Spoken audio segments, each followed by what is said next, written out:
पत्रकार, एक कॉलमिस्ट पत्रकार प्रधानमंत्री से ये पूछती है, नॉर्वेजियन कॉलमिस्ट, कि आप सवाल क्यों नहीं लेते हैं। उनके पत्रकार के तरीके पर सवाल उठे कि क्या वो आचरण, क्या वो समय काल के अनुरूप एक शिष्ट तरीका आचरण उनका था या नहीं। पर दूसरी तरफ की दलील ये है कि लोकतंत्र नेता के भाषण देने से अधिक जवाब देने से पूरा होता है। राजदीप जी, आप लंबे समय से जर्नलिज्म मतलब कर रहे हैं, हम पैदा भी नहीं हुए थे तब से आप जर्नलिज्म कर रहे हैं। कई लोगों ने कहा कि बतौर पत्रकार उनका आचरण समय मौके के अनुरूप अनुकूल नहीं था। ये एक उनका क्रिटिसिज्म हुआ कि साहब 2 हेड ऑफ द स्टेट आए हुए हैं और आप चीख करके चिल्ला करके फिर उनके पीछे भागें, एलिवेटर के दरवाजे बंद हों आपके मुंह पर, ये कोई अच्छा आचरण नहीं है। और वो जगह, वो एक प्रेस ब्रीफिंग थी, वहां सवाल नहीं लिए जाने थे, जो अक्सर होता है कि बता दिया जाता है पत्रकारों को कि यहाँ पे सवाल लिए जाएंगे और यहाँ नहीं लिए जाएंगे। इसके बाद उन्होंने जो सवाल पूछे उसको लेकर के कहा गया कि उनका आचरण ठीक नहीं था। और दूसरा आर्ग्यूमेंट ये है कि साहब अगर भारत का मीडिया ये सवाल पूछ लेता तो फिर बाहर पूछने की जरूरत नहीं पड़ती, या प्रधानमंत्री यहाँ प्रश्न लेना शुरू कर दे तो बाहर जाकर के कोई पत्रकार ये नहीं कहेगा कि आप प्रश्न क्यों नहीं लेते हैं। बट इसमें इसको आप कैसे देखते हैं? क्या हेली लिंच अपनी जगह पर पूरी तरह सही थी, उनका आचरण जो था, 2 हेड ऑफ द स्टेट बैठे हैं, क्या इस सवाल में एक शरारत नहीं लगती है जब वो ये पूछती हैं भारत के एमईए के अधिकारियों से कि हम आप पर क्यों ट्रस्ट करें? हम एक डेमोक्रेसी हैं और हमने हमारे हेड ऑफ द स्टेट को आपके हेड ऑफ द स्टेट ने मिलाया है, बुलाया है, हाथ मिलाया है, अगल बगल खड़े हुए हैं, और ट्रस्ट करने के लिए क्या चाहिए? हम लोग साथ में डील करने वाले हैं, इन्वेस्ट करेंगे वो हमारे यहाँ। ये शरारतपूर्ण नहीं है? कुलदीप भाई, ये आचरण शब्द का आप मुझे ट्रांसलेशन बताइए, क्या है ये आचरण वर्ड? सर, आचरण व्यवहार।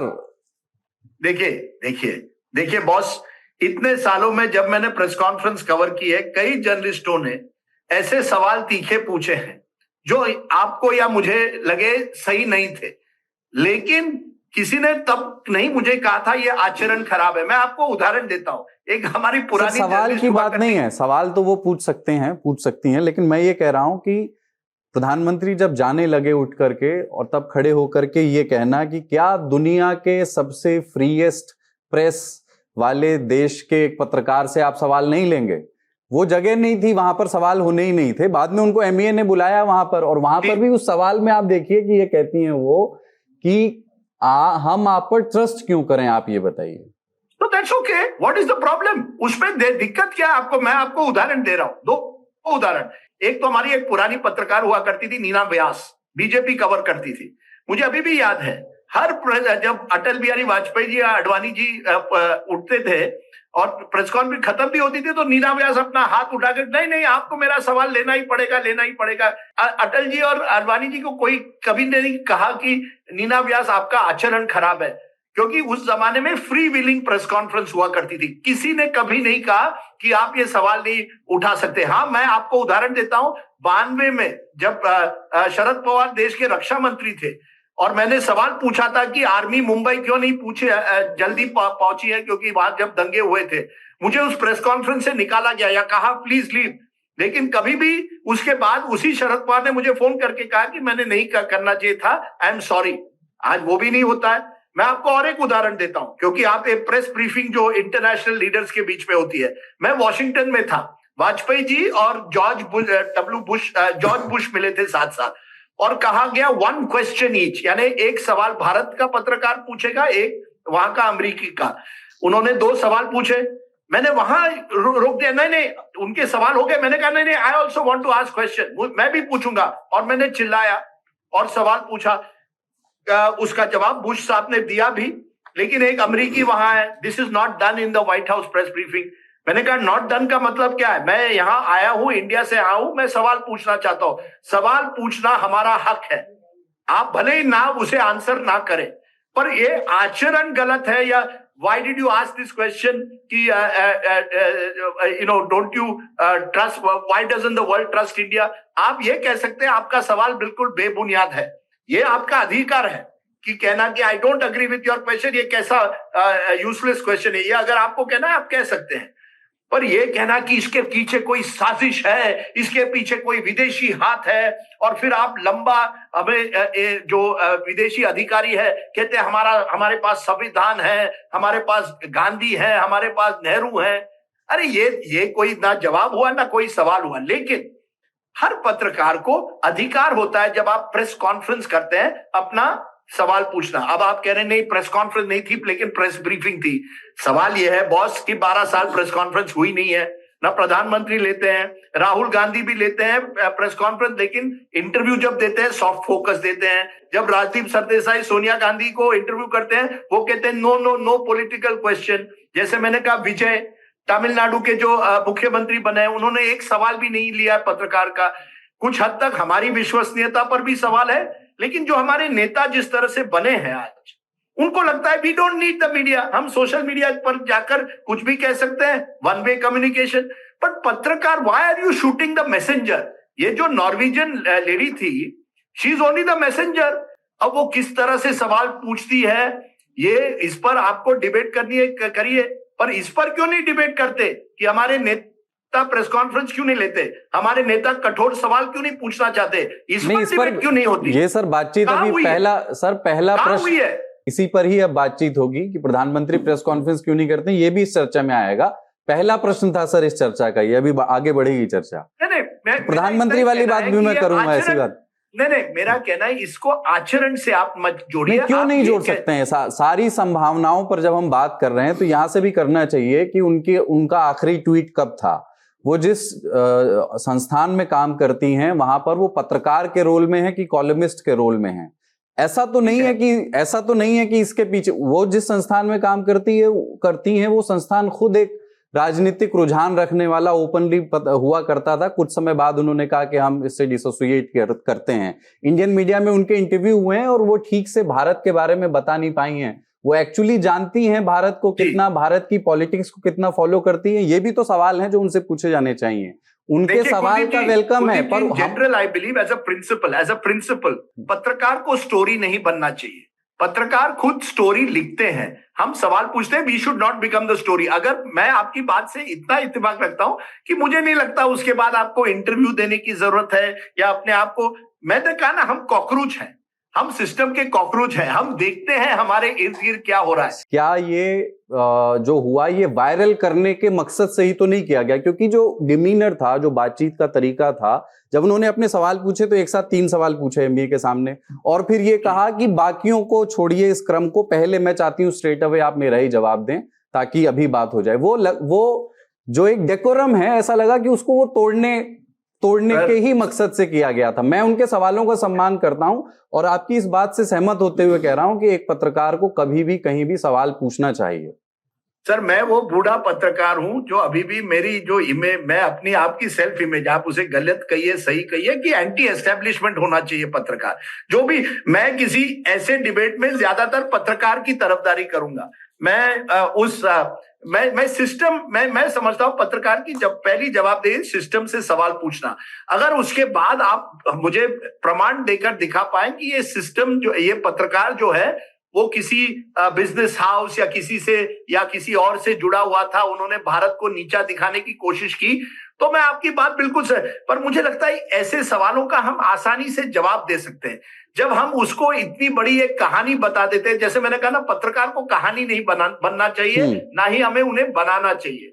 जब वो हो जाता है ना, तो मामला कहीं ना कहीं जो असली मामला होना चाहिए, क्या सिस्टम ऐसी बन सकती है जहां हमारे सभी नेता, और मैं कह रहा हूं सभी नेता, प्रेस कॉन्फ्रेंस ले, एक दूसरे में नोक जोक हो। वही तो पत्रकारिता, हमारे देश की लोकतंत्र की मजाक क्या आती है, नोक जोक। मैंने आपको नीना व्यास का उदाहरण दिया क्योंकि उस जमाने में क्या मजा आता था कुलदीप बीजेपी की प्रेस कॉन्फ्रेंस में जाने के लिए। पार्टी उसी अशोका रोड में होती थी, एक तरफ नीना व्यास और राधिका रामाशेषन, ये पुराने जो बीजेपी कवर करते थे, वहां अटल जी अडवाणी जी आते थे।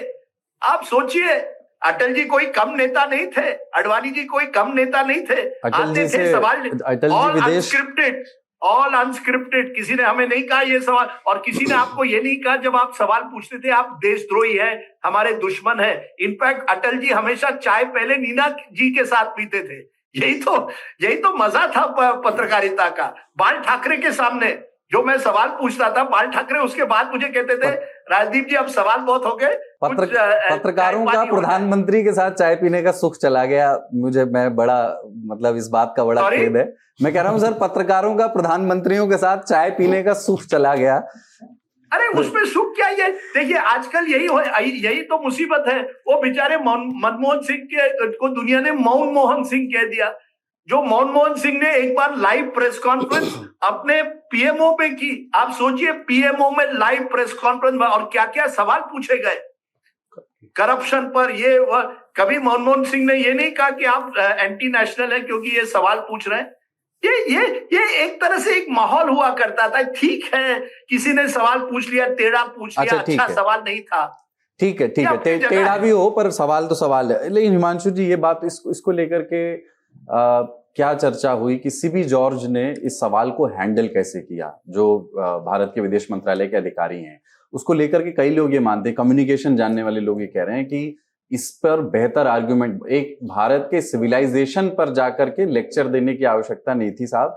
ये उतनी बड़ी बात थी नहीं, आप बहुत आराम से ये बता सकते थे कि भारत पर ट्रस्ट करने के कितने कारण हैं। पहला कारण यही है कि साहब आपके हेड ऑफ द स्टेट हमारे हेड ऑफ द स्टेट के साथ खड़े हैं आपके मुल्क में। लेकिन उन्होंने वो ना चुन करके एक ऐसा उसको सिविलाइजेशन लेक्चर, भारत की सभ्यता के बारे में बताने वो शुरू किया उन्होंने, जिसको लेकर के ये कहा गया कि उनको तो कम्युनिकेशन आना चाहिए, वो तो विदेश सेवा के अधिकारी हैं, उनकी ट्रेनिंग का हिस्सा होता है। इसको लेके कोई मंथन हुआ बाद में विदेश मंत्रालय के अंदर कि ठीक से हैंडल हुआ या नहीं हुआ? जवाब सवाल वो देखिए, विदेश मंत्रालय में मंथन हुआ नहीं हुआ अभी तक इसको लेकर नहीं है, लेकिन जो जवाब दिया गया है वो सोच समझ कर दिया गया। और दो चीज अभी राजदीप जी कह रहे थे, क्योंकि आप जब किसी दूसरे देश में जाते हैं स्टेट ऑफ हेड्स के तौर पर, तो वहां पर जो कुछ इंतजामात होते हैं और जो म्यूचुअल अंडरस्टैंडिंग पे चीजें होती हैं, वो सारी चीजें जो होस्ट देश है, मेजबान देश है, वो तय करता है। ज्वाइंट प्रेस कॉन्फ्रेंस नहीं थी, वो ब्रीफिंग थी। ज्वाइंट एक स्टेटमेंट भी होती है जो हैदराबाद हाउस में होती है। जब भी कोई विदेश से आते हैं वहां सवाल पूछे जाएंगे नहीं पूछे जाएंगे, ये पहले से तय होता है। कुलदीप जी, राजदीप जी इस चीज को बहुत बेहतर तरीके से जानते हैं, क्योंकि राजदीप जी कई बार अलग अलग प्रधानमंत्रियों के साथ जो है वो विदेश दौरे पे गए हैं। दूसरी चीज, क्योंकि जो सवाल पूछा गया, अगर मंशा ये होती कि जिस जर्नलिस्ट ने वहां सवाल पूछा उसके सवाल का आंसर नहीं देना है, तो उसको जो भारत सरकार के विदेश मंत्रालय के द्वारा जो प्रेस कॉन्फ्रेंस थी वहां नहीं बुलाया जाता या ना एंट्री देने की बात होती। अब राजदीप जी ने बड़े अच्छे से कहा कि नीना व्यास जी बहुत मैं कहूँ लीजेंड जर्नलिस्ट हैं। सही में ये बिल्कुल राधिका रामकृष्णन का नाम लिया। फरजंद अहमद थे, फैजा अहमद ट्रिब्यून में होते थे। मैं ठीक कह रहा हूँ ना राजदीप जी?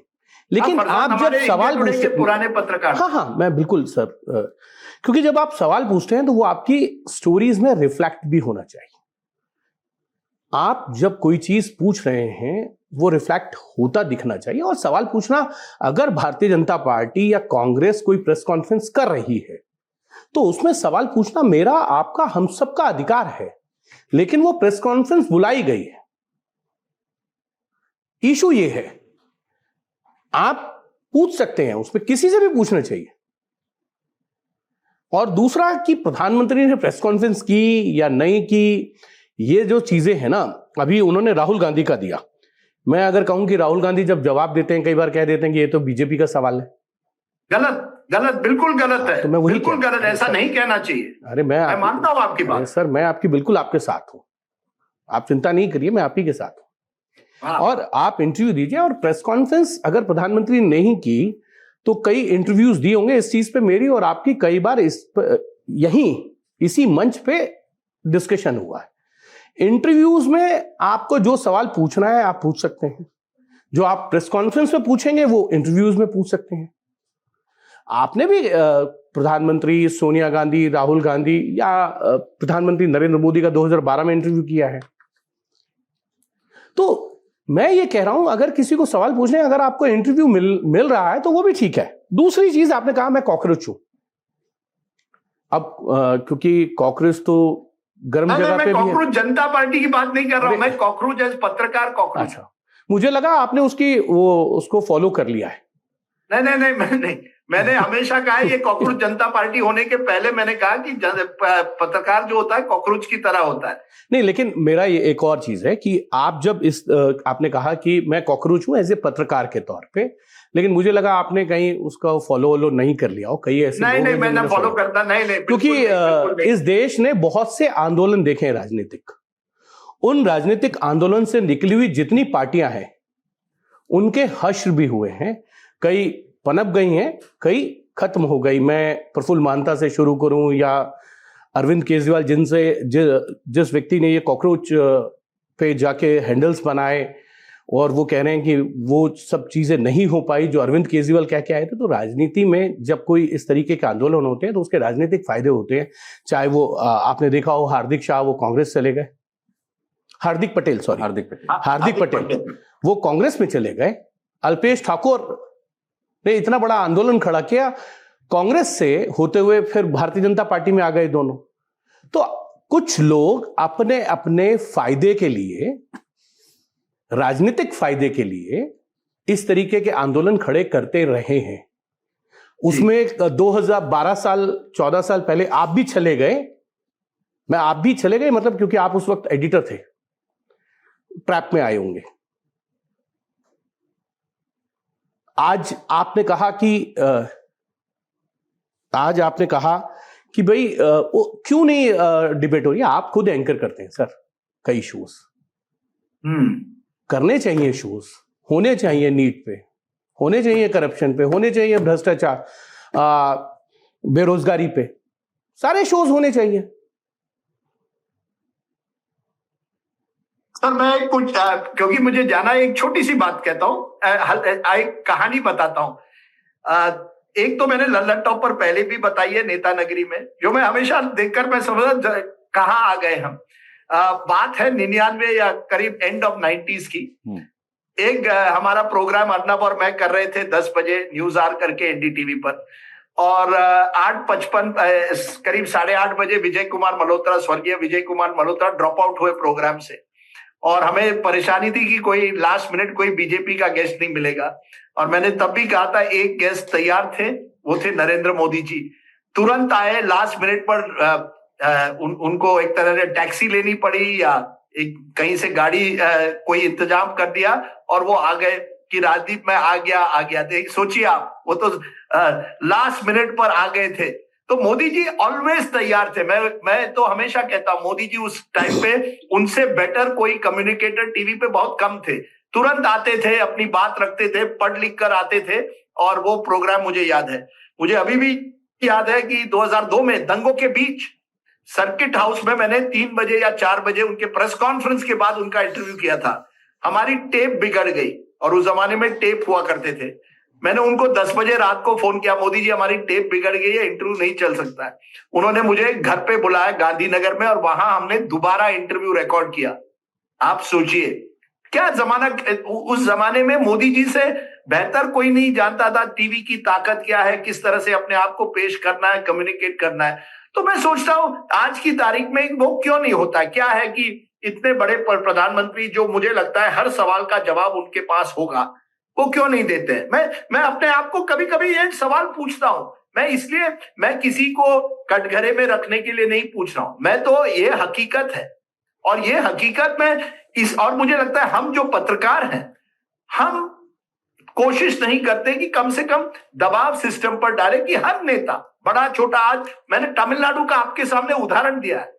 एक व्यक्ति आज मुख्यमंत्री बने हैं तमिलनाडु के, उन्होंने एक साउंड बाइट भी नहीं दी है एक सवाल के जवाब में। क्या ये अच्छा है हमारे लोकतंत्र के लिए? ये बस मैं सवाल आपके और आपके दर्शकों के सामने रख रहा हूं। फिर वो प्रोटोकॉल तो हिमांशु जी ने बताया। नहीं, बिल्कुल राजदीप जी मेरा तो एक और बड़ा छोटा सा है। मनमोहन सिंह जी ने प्रेस कॉन्फ्रेंस की है, मैंने भी अटेंड की है। लुधियाना में 2009 में उन्होंने एक प्रेस कॉन्फ्रेंस की थी, लास्ट डे चुनाव प्रचार के। कुछ लोग प्रेस कॉन्फ्रेंस कर देते हैं, कुछ लोग इंटरव्यू दे देते हैं। मुझे ध्यान नहीं कि मनमोहन सिंह जी ने कितने इंटरव्यू दिए होंगे 2004 से 14 के बीच में। आप भी जानते हैं, शायद आपने इंटरव्यू किया हो, मैंने ऐसा इंटरव्यू देखा नहीं।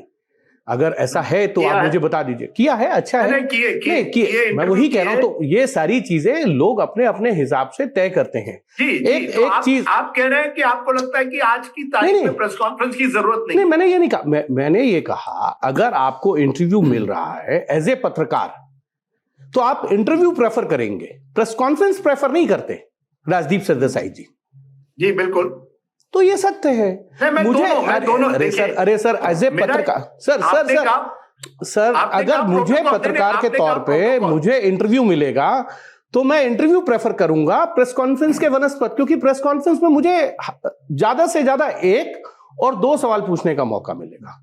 लेकिन पत्रकार के तौर पर मैं उनसे जितना समय मिला है उसमें ज्यादा से ज्यादा सवाल कर सकता हूं। एक चीज और, क्योंकि आपका परसों जन्मदिन है और आप अपना जन्मदिन विदेश में मनाते ही हैं ज्यादातर।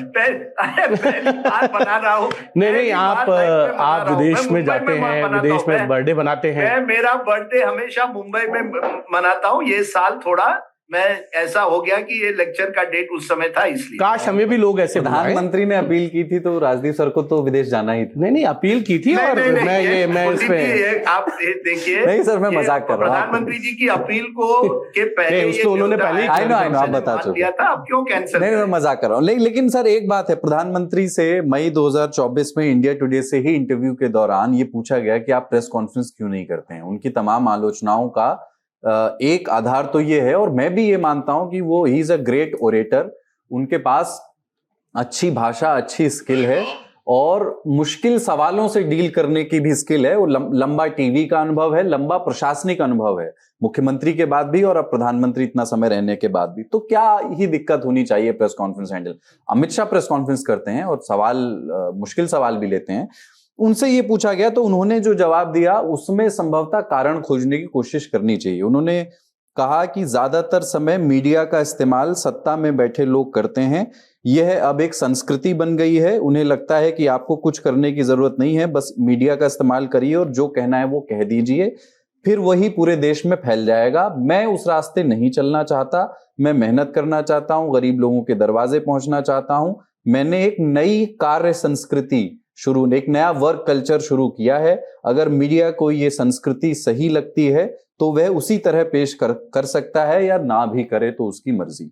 यानी कि वो ये एक तरह से जो आप कह रहे हैं कि प्रेस कॉन्फ्रेंसिस की जरूरत को अब संभवतः प्रधानमंत्री अपने वर्किंग स्टाइल में जोड़ करके नहीं देखते हैं, उसकी आवश्यकता नहीं महसूस करते हैं। उन्हें जो कुछ कहना होता है वो ट्वीट कर देते हैं, और इंटरव्यू जो देना होता है तो बुला करके जिन पत्रकारों को वो चुनते हैं उनको इंटरव्यू दे देते हैं।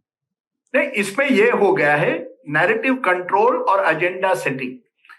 हर आज का नेता समझता है कि मुझे एक तरीके से पूरी तरह से नैरेटिव कंट्रोल करना है, एजेंडा मैं सेट करूंगा, और कोई पत्रकार नहीं करेगा। जो अपने आप को, कोई एडिटर अपने आप को इतना बड़ा ना समझे कि वो नैरेटिव सेट करेगा, वो एजेंडा सेट करेगा। क्योंकि पत्रकार जो होता है, असली पत्रकार होता है, वो चाहता है कि कठिन सवाल पूछे। जिसे अंग्रेजी में एक जमाने में कहा था गॉचा, कि मैंने देखो तुम्हारा एक सवाल पूछ लिया और तुमको फंसा दिया। ये पुराने पत्रकारों की एक तरह की तरीके की एक शैली हुआ करती थी। आज वो नहीं होता है। आज there is no space for the gotcha interview. लेकिन यही जो प्रधानमंत्री ने कहा उस इंटरव्यू में, वो अब इस लेवल पर हो गया है। मैं बार बार आपको विजय का उदाहरण देता हूं। सर, एक व्यक्ति, ये तो हिमांशु जी प्रधानमंत्री के साथ इंटरव्यू कर रहे हैं, ये मैं देख रहा हूं। ये वॉक द टॉक टाइप उन्होंने किया था, उसमें नोक झोंक नहीं हुई। एक जमाने में नोक झोंक हुआ करती थी। करण थापर खास करके इसलिए फेमस थे, और आपको याद होगा 2007 में जब करण थापर ने इंटरव्यू किया था, प्रधानमंत्री उससे वॉकआउट किया थे। प्रधानमंत्री नहीं, मुझे अभी भी याद है, ममता बनर्जी हमारे एक शो से वॉकआउट किए थे 2012 में, जब किसी एक लड़की ने उनको माओइस्ट पर सवाल पूछा था। जयललिता करण थापर के साथ बीबीसी का इंटरव्यू किया था, उसके बाद उन्होंने कहा मैं बिल्कुल आपको नापसंद करती हूँ, I should have never done this interview. तो ये भी हुआ है, क्योंकि तब नोक झोंक हुआ करती थी, अब नोक झोंक नहीं हुआ कर सकती। You can't ask counter question, क्योंकि तब एक मिनट, तब एजेंडा और नैरेटिव आपसे हट जाता है। अब क्या हुआ है, विजय जैसा नेता आता है जिसको आपने मुख्यमंत्री चुना है, लेकिन आज तक आप विजय को सर, ये आप कह चुके हैं। एक सवाल ऐसा नहीं पूछ पाए हैं जिससे लगे कि ये विजय का क्या मैनिफेस्टो रहेगा, कि असलियत में क्या करेंगे। यही जो बात प्रधानमंत्री ने की है अब बाकी सब नेता कर रहे हैं। क्या ये हमारे लोकतंत्र के लिए अच्छा है कि ऐसा हो? या आज पॉडकास्टर, आपको ताजुब होगा, किसी एक मुझे कहा पॉडकास्टर आज पैसा लेते हैं पॉलिटिशियन से इंटरव्यू करने के लिए और पहले से क्वेश्चन प्रीफिक्स्ड होते हैं। मैंने आपको उदाहरण मेरा भी दिया, 2016 में मुझे बहुत लोगों ने कोसा है और सही कोसा। मैंने सोनिया गांधी का इंटरव्यू करने जा रहा था, लास्ट मिनट मुझे कहा she will not answer political questions, आप केवल इंदिरा गांधी की 100वीं सालगिरह थी उस पर पूछोगे। तो मैं भी एम्बैरेस्ड हुआ। मैं मानता हूं मैं कोई उस पत्रकारों में नहीं है, मुझे लगता है कि आई शुड हैव, या तो मैं इनकार करता या मैंने कोशिश की 2-3 बार, उन्होंने कहा no no no political question. मेरा ये कहना है क्या हम चाहते हैं कि हमारे जो नेता बनते, आपको लल्लन टॉप को मालूम है, आपने कुछ कठिन सवाल हेमंत बिस्वा शर्मा से कुछ हफ्तों पहले कैंपेन में पूछने की कोशिश की, कितने नाराज हुए वो, क्योंकि आपके पद। अच्छा, वो नाराज हैं सर? पता नहीं है हमें, नाराज हैं? उसने वो हिम्मत दिखाई कम से कम कि मैं सवाल पूछूंगा। कितने पत्रकार करते हैं वो हिम्मत? आप मुझे बताइए ना, क्योंकि हम सब एक्सेस चाहते हैं। क्यों आज क्या हुआ है, अगर आप वो कठिन सवाल पूछोगे तो आपको अगली बार एक्सेस नहीं मिलेगा या आपको पब्लिकली बेइज्जत करके कहेंगे आप देशद्रोही हैं। मैंने उन पुराने पत्रकारों का उदाहरण क्यों दिया? ठीक है, ये पत्रकार तब थे जब हमारे दोस्त हिमांशु भी शायद छोटे शुरुआत कर रहे थे। उन पत्रकारों में दम था और उन नेताओं में दम था, दोनों में दम था। सवाल लेना और सवाल पूछना, काउंटर क्वेश्चन पूछना, बहस करना, वो पत्रकारिता थी। ये कोई केवल एक कोई वॉक द टॉक कर दिया या 2-3 सौ इंटरव्यू हो गया हमने कितने किए, क्या यार क्या कर रहे हो? दिस इज पत्रकारिता। बोले एक बार देखिए ना क्या क्या सवाल पत्रकार डोनाल्ड ट्रंप बचते हैं क्या? राजदीप सर, मैंने अभी आपसे कहा कि मैं एक सवाल को लंबा खींच के बहस कर लूं या मैं 6, 7, 8 सवाल पूछ सकता हूं। दूसरा, क्योंकि सवाल, एक सेकंड, मैं वही, अरे मैं काउंटर वही कह रहा हूं सर। जब आपसे कहा गया कि सोनिया गांधी पर से आप पॉलिटिकली सवाल मत पूछिए 16 में, तो आप छोड़ देते, कह देते भाई मैं इंटरव्यू नहीं करूंगा, तब आपने नहीं छोड़ा। अरे जब आप कह रहे हैं जिसके लिए आपको सोशल मीडिया पे ट्रोलिंग झेलनी पड़ी थी 2016 में, जब सोनिया गांधी का आपको इंटरव्यू करने को मिला और आपको फोन करके कहा गया कि राजनीतिक सवाल आप नहीं करेंगे, तब आप कह देते कि मेरे को राजनीतिक सवाल भी करने हैं, इंटरव्यू दें या नहीं दें। तब आपने ऐसा नहीं किया। मैं वही कह रहा हूं, हमें लगा यही तो मुसीबत, मैं वही कह रहा हूं, हर जर्नलिस्ट को वही लगता है जब वो मौके पे होता है। आप पूरा इंटरव्यू देखिए, 4 बार मैंने सवाल पूछने की कोशिश की, उन्होंने कहा नो पॉलिटिकल क्वेश्चन।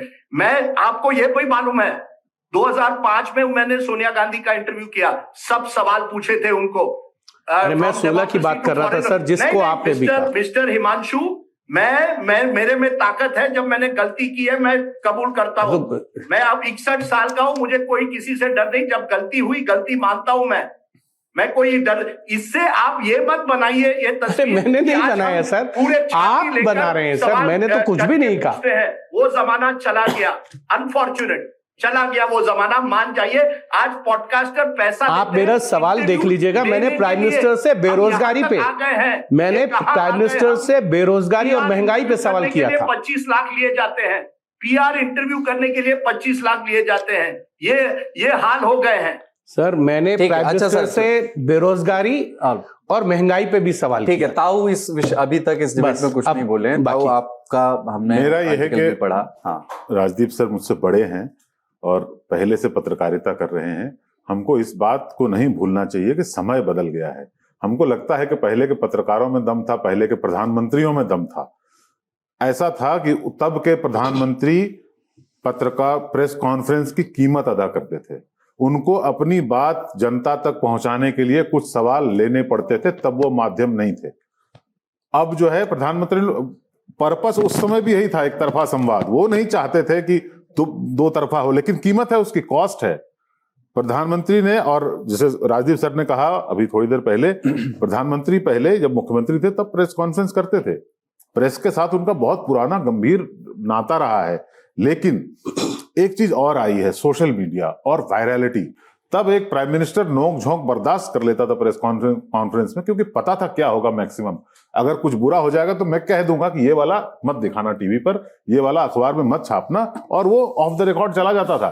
पत्रकारों के बीच में गॉसिप होती थी, इसने तो ठोक दिया, उसने ऐसा कर दिया, वो तो गॉचा मोमेंट आ गया। पर अभी क्या है, digital footprint somebody will record and that will be attached to your legacy forever।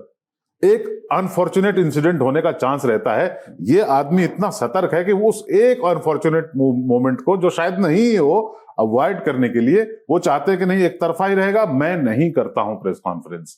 और इसके चलते बाहर कई बार एम्बैरेसमेंट उनको भी झेलनी पड़ती है। अब डोनाल्ड ट्रंप हैं, वो व्हाइट हाउस में जब रहते हैं तो 2-4 क्वेश्चन लेते हैं लोगों से बिठा के, और आपके ऊपर आ जाएगा 2-4, क्या करोगे आप? नहीं आया। 2023 में जो बाइडेन जब थे तो प्रधानमंत्री वहां गए और उनसे कहा गया कि यहाँ पे एक परंपरा है कि साझा प्रेस कॉन्फ्रेंस होती है। प्रधानमंत्री ने तब 2 सवाल लिए थे।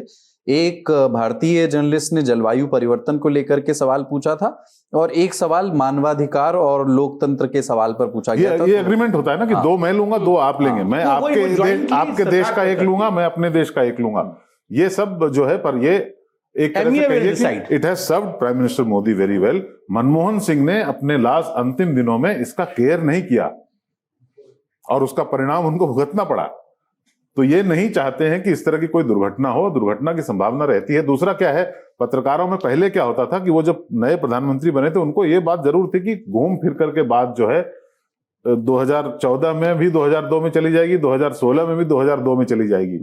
ये उस प्रश्न को वो पूरे अपने मुख्यमंत्री के काल में झेलते रहे थे, और उनको ये लगता था कि दिल्ली के पत्रकारों को तो मुझसे ये सवाल नहीं पूछा है, वो पूछ डालेंगे, फिर एक विवाद होगा उस पर कि where have you got this garbage information from, I don't agree with this. तो वो अवॉइड करने के लिए उन्होंने छोड़ ही दिया। और जमाना बदल गया है, टेक्नोलॉजी बदल गई है, अब पुराने प्रेस कॉन्फ्रेंस की शायद जरूरत नहीं है। आप सोशल मीडिया पर उपयोगिता नहीं रही, विजय इंस्टाग्राम पर आ सकते हैं। लेकिन मुझे एक बात की खुशी है कि मैं उस जमाने से आता हूं जहां ये सब था। मैंने जब 21 मई को राजीव गांधी की जो हत्या हुई थी, उस दिन मैंने कल के दिन ट्विटर पे एक फोटोग्राफ डाला था। सभी पत्रकार राजीव गांधी को घिरे हुए हैं, वहां वो मुरली देवरा के साथ बैठे हैं। मैं एक छोटा सा पत्रकार था, अभी भी छोटा हूं, 24 साल का था। लेकिन मुझे वो आनंद था कि कम से कम मैं उस पत्रकार, मुझे मालूम है उसमें नोक झोंक भी हुई थी। तो एक जमाना था, शायद कमलेश जी बिल्कुल सही कह रहे हैं कि जमाना बदल गया, और कौन पॉलिटिशियन चाहेगा कि कोई एम्बैरेसमेंट मोमेंट हो जो बार बार वो ट्रोल होंगे। या मैं भी ये बात सब मानता हूं, पर फिर भी कभी कभी वो पुराने चीजों में जो वो ऐसा है ना कि हम उस जमाने से आते हैं जहां ऑस्ट्रेलिया जाता नहीं। और राजदीप सर एक बात मैं बोलूं, जमाना है जहां छक्के मारने पड़ते हैं। मैं उस जमाने से आता हूं जहां रफी साहब और किशोर जी के गाने बार बार विविध भारती पर चलते थे।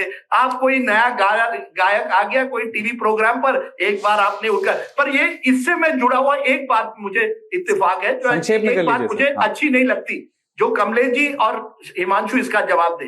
क्या जरूरत है कि आज के जमाने में पीआर यहां तक पीआर यहां तक, और पीआर और पत्रकारिता में फर्क है। पीआर यहां तक आ गई है कि पहले से सवाल दिए जाते हैं, फिर उसको पॉडकास्ट की तरह किया जाता है और उसके लिए पैसे दिए जाते हैं। I think that is not a good healthy sign. ये अगर आप नहीं मान, that has nothing to do with पहला जमाना आज का जमाना, that has to do with ethics.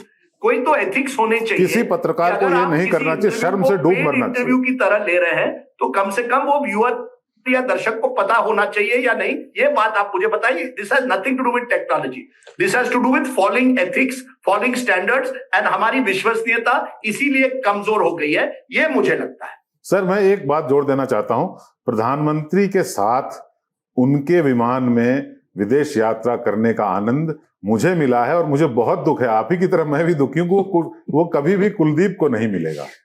वो जमाना ही चला गया, वो किसी को नहीं ले जाते।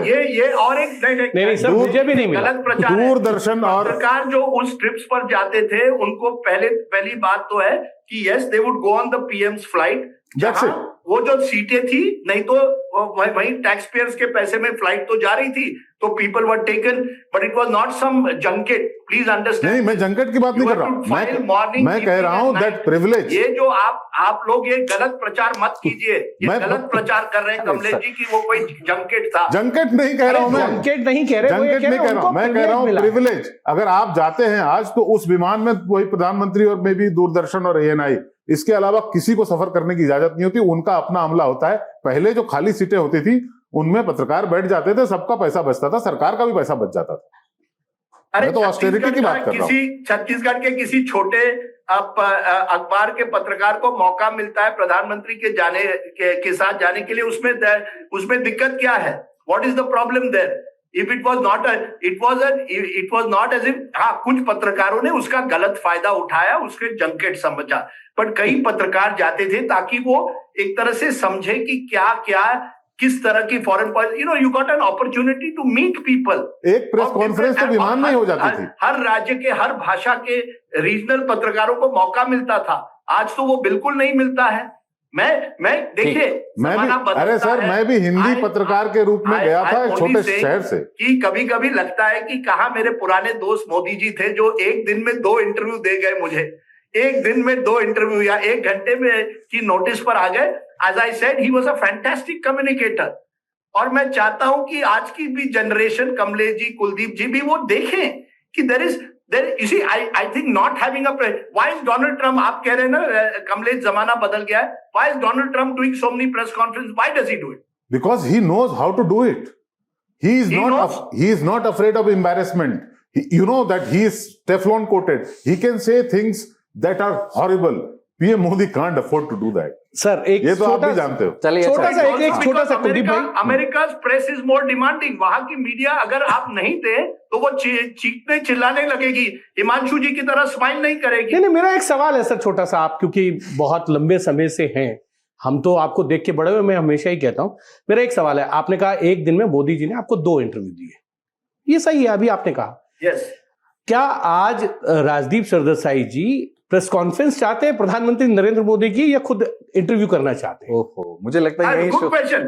नहीं, देखिए, मैं चाहता हूं कि दोनों हो। नहीं, दोनों नहीं, फर्स्ट प्रायोरिटी बताइए। नहीं, 1 सेकंड सर, फर्स्ट प्रायोरिटी बता दीजिए। मेरा बस इतना ही कहना है, प्रायोरिटी बता दीजिए सर, प्रायोरिटी। मुझे लगता है अमेरिकन मीडिया या ब्रिटिश मीडिया बहुत डिमांडिंग होती है अपने प्रधानमंत्री और बाकी राष्ट्रपति से। अगर डोनाल्ड ट्रंप ना देते तो वहां बवाल खड़ा होता। Okay, he does it excessively. वो रात को भी मेरे एक पत्रकार ने मुझे कहा आप भी कोई डिमांड बताइए। 11 बजे रात के बाद फोन करे तो 2-3 फोन के बाद वो आपको खुद फोन कर लेते हैं और आपको इंटरव्यू दे देते हैं ऑन द फोन। अब ये तो अलग तरह के राष्ट्रपति है, लेकिन in general I think we should expect our leaders, whichever party. आपकी बात बिल्कुल हिमांशु सही है। जब राहुल गांधी को तीखे सवाल या बेसिक सवाल भी पूछे जाते हैं, ये कहना कि आप बीजेपी के एजेंट हैं, गलत है। ये मैंने आपसे सवाल पूछा, उसका जवाब नहीं दे रहे। आपकी प्रायोरिटी इंटरव्यू की रहेगी प्रधानमंत्री की, या आप चाहेंगे कि प्रेस कॉन्फ्रेंस? इसीलिए प्रधानमंत्री सवाल नहीं लेते, इस जबरदस्ती का गौचा मोमेंट क्रिएट कर रहे हैं। अब आप ये सर गौचा मोमेंट क्रिएट कर रहे हैं और कुछ नहीं कर रहे। ये ऑर्गेनिक है सर सवाल, या नहीं है? As a person I would prefer an interview. As an institution, as part, एक छोटा हिस्सा इंस्टीट्यूशन का, मैं कहूंगा there is nothing wrong in an annual press conference. ये साल में एक बार लीजिए, सवाल लीजिए, नो प्रॉब्लम। एंड पत्रकार ने भी ऐसे, we also should not cross a line in those things, but both sides should have a relationship based on some mutual respect. वो चला गया है। अगर आप मुझे अब बूढ़ा कहें कि मैं पुराने जमाने का हूं, मुझे एक तरह से मेरा एक अलग जमाने, ठीक है सर, मैं भी आप आज का भी जमाना देख रहे हैं सर। आप एग्री करेंगे? I am now watching this new age also, जहां आप इंस्टाग्राम रील्स पर कुछ सब कर लेते। मुझे नहीं लगा था ऐसा जमाना आएगा जहां, as I said, one person has become chief minister without even speaking once to the media, not even to Tamil media. आप छोड़िए इंग्लिश मीडिया, हिंदी मीडिया, विजय ने तमिल मीडिया को से भी बात नहीं की है, और वो मुख्यमंत्री बन गए। कि I don't think this has happened anywhere else in the world. अगर हुआ है तो please inform me. I don't think it has ever happened in democratic world. Sir, प्रधानमंत्री को साल में 2 बार मूड ऑफ द नेशन के साथ प्रेस कॉन्फ्रेंस करना चाहिए, 2 बार, थोड़े नियंत्रण के साथ कि क्या। And I will tell you, it will be super hit. क्योंकि प्रधानमंत्री में ही will answer every question and journalist will not know what counter. Modi ji में वो क्षमता है बॉस, आप जानिए, वो उसे उनको हल्के में मत लीजिए। वो हम जितने भी पत्रकार बड़े समझे, he is always a step ahead, तो उन्होंने करनी चाहिए। वो तो सुपर हिट हो जाएगी और राजदीप के साथ इंटरव्यू हो जाए तो वो तो धुरंधर 3 हो जाएगी। ऑन दैट नोट आप अंततः चाहते यही है। सॉरी, नहीं ठीक है, विविध भारती में कई बार एक ही चीज एक बार सुनाई देती है। चलिए, ऑन दैट नोट बहुत बहुत शुक्रिया आपका, आप सभी का बहुत बहुत शुक्रिया हमसे बातचीत में शामिल होने के लिए। Thank you.